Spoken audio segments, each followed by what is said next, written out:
The course due north, flying for hours to Russia's northernmost military installation. Moscow granted us a rare visit to its base on Franz Josef Land, a barren archipelago in the Arctic Ocean, but which Russia believes is key to dominating the Arctic. This entire airbase is covered in ice, and yet the Russians have managed to extend the runway to a point that they can land even their heaviest aircraft here, including strategic bombers capable of carrying nuclear weapons. The effort Moscow is making to upgrade its Arctic bases is massive.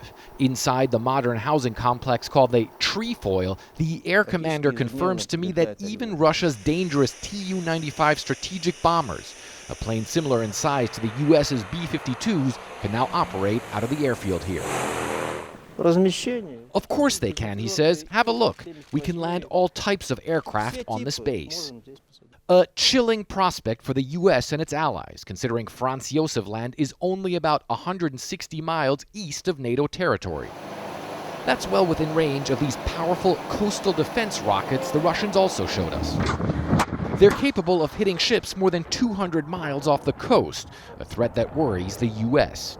We have concerns about some of the increased military activities in the Arctic.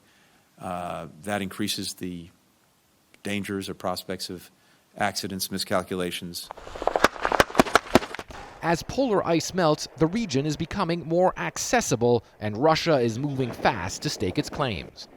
Much of that effort is led from here, the headquarters of the Northern Fleet in the closed military town of Severomorsk, which we also got access to. Russia has been upgrading its fleet up here for years. Its flagship is the Peter the Great nuclear battlecruiser, outfitted with an array of weapons to hit targets on sea and land and fight off planes and submarines. Russia has a clear strategy up here in the Arctic and essentially revolves around three different things. On the one hand, a very strong military, then dominating the northern sea route and also tapping and exploiting natural resources.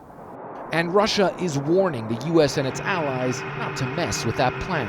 It has been absolutely clear for everyone for a long time that this is our territory, this is our land, and we are responsible for our Arctic coast to be safe. Everything that our country does there is absolutely legitimate. Rhetoric that increasingly has the U.S. and Russia on a collision course in the high north, with Moscow so far in a stronger position. Fred Pleitgen, CNN, Severomorsk, Russia.